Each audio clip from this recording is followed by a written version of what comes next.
Happy Hanuman Jayanti అందరికీ. ఈరోజు ఆంజనేయ స్వామి జన్మదినం.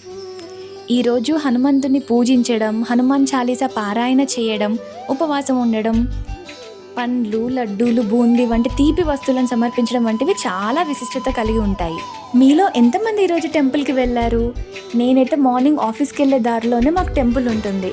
సో పొద్దున్నే లేచి హనుమంతుని దర్శనం కోసం టెంపుల్కి వచ్చేసాము. ఇక్కడ టెంపుల్ని చాలా బాగా డెకరేట్ చేశారండి. ఇప్పుడు మీరు చూస్తున్నారు కదా వీడియోలో, ఎంత బాగుందో.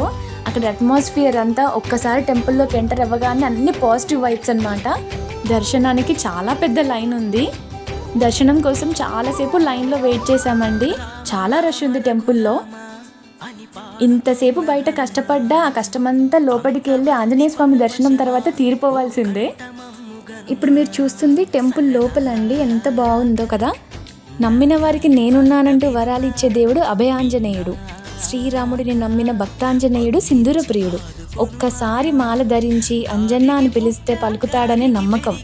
అందుకే చిన్న పిల్లల నుంచి పెద్దల వరకు ఒక్కసారైనా హనుమాన్ మాల ధరించాలనుకుంటారు. ఈ గుడిలో దేవుడు రాళ్ళ మధ్యలో ఉన్నారు. అందుకే కావచ్చు చాలా దూరం నుంచి చాలామంది వచ్చారు దర్శనానికి. నేను లోపల ఉన్నప్పుడు క్యాప్చర్ చేయలేకపోయాను. బయట ఊరేగింపు రథం కూడా రెడీగా ఉంది. జై హనుమాన్, జై శ్రీరామ్. వీడియో నచ్చితే లైక్, షేర్ అండ్ సబ్స్క్రైబ్.